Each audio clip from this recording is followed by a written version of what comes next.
Keliru atau sengaja mengelirukan? Ahli Parlimen Sepang Muhammad Hanifah Maidin menjawab apa yang disebutnya kekeliruan dalam kenyataan Presiden UMNO Datuk Seri Dr. Ahmad Zahid Hamidi dan timbalannya Datuk Seri Muhammad Hassan yang menyanggah keputusan sebulat suara 5 orang hakim Mahkamah Persekutuan menolak permohonan Datuk Seri Najib Razak bagi mengemukakan keterangan baharu ketika di peringkat terakhir rayuan beliau. Kritikan mereka senada dengan kenyataan Ketua Pergerakan Pemuda UMNO Datuk Dr. Ashraf Wajdi Duzuki sebelum ini.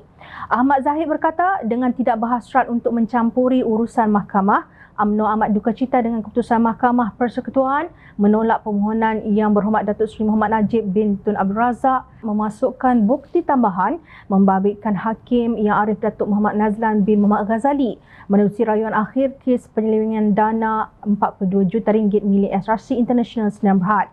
Kenyataan Ahmad Zahid ini dibalas Hanifah secara sinis. Pertama, jujurnya adakah YB Presiden Dok rasa rakyat kisahkah UMNO rasa sedih dengan keputusan mahkamah itu? Kedua, maaf nak tanya sikit je. Masa jenayah gegasi kes SRC yang ada kaitan dengan 1MDB merosakkan dan menjahanamkan habis ekonomi dan wang negara serta mengaibkan nama negara, YB dan geng YB dalam UMNO masa tu rasa sedih juga ke? Jika tak sedih, maaf rasanya tak perlu kot nak rasa sedih waktu sekarang. Malukah orang je nanti? Tempelaknya. Berhubung dengan penegasan Ahmad Zahid bahawa UMNO tidak sesekali mencampuri urusan mahkamah dan percaya keadilan bukan sahaja perlu dilaksanakan tetapi mesti dilihat telah dilaksanakan, Hanifah menyindir. Okey YB, jangan risau, kami akan berusaha bersungguh-sungguh semampu kami untuk percaya ya. Kami try. Timbalan Menteri Undang-Undang Era Pakatan Harapan itu berpendapat mahkamah telah menegakkan keadilan sebagaimana yang dikehendaki oleh Ahmad Zahid. Dan itu pun telah dilakukan oleh Mahkamah YB. Semua orang dapat lihat, YB tak nampak ke bidasnya. Menurut Hanifah, mahkamah sudah memberi peluang secukupnya kepada Peguam Najib berhujah. Malangnya, hujah Peguam gagal meyakinkan mahkamah.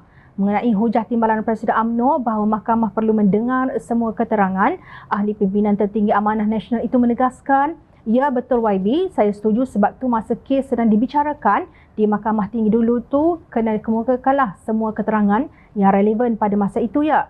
Sebab apa?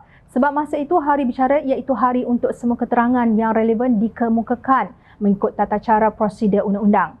Hanifah menjelaskan tindakan sedemikian bagi mengelakkan kekalutan apabila keterangan baharu dikemukakan hanya masa kes ditetapkan untuk rayuan. Apalagi masa ada peringkat rayuan yang terakhir iaitu di Mahkamah Persekutuan. Jika Najib masih mahu juga mengemukakan keterangan baharu, menurut Hanifah yang juga berpengalaman dalam bidang guaman, undang-undang membolehkannya dengan mengikut dan patuh kepada 4 syarat. Tak ikut kalau tak boleh YB. Ada fahamkah soalnya? Hanifah menyanggah kenyataan Muhammad bahawa permohonan Najib tidak patut ditolak atas alasan teknikal. Salah tu YB, terang-terang salah. YB kena faham dulu betul-betul makna penolakan secara teknikal. Yang permohonan YB pekan ditolak itu ia bukan atas alasan teknikal tapi atas ianya tidak bermerit. Ada beza tu, ujar Hanifah.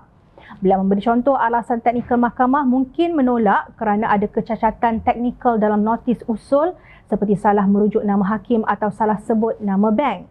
Sebab tu YB, orang Arab habaq, ta'alam thumma takalam. Learn first and then you talk, tegasnya.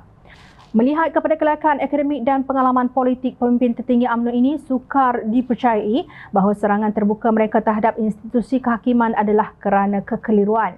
Malah mereka tahu apa yang mereka lakukan demi mengelirukan orang ramai, kononnya institusi kehakiman di negara ini tidak beretika dan tidak adil. Pada masa yang sama, mereka boleh dianggap menghina mahkamah.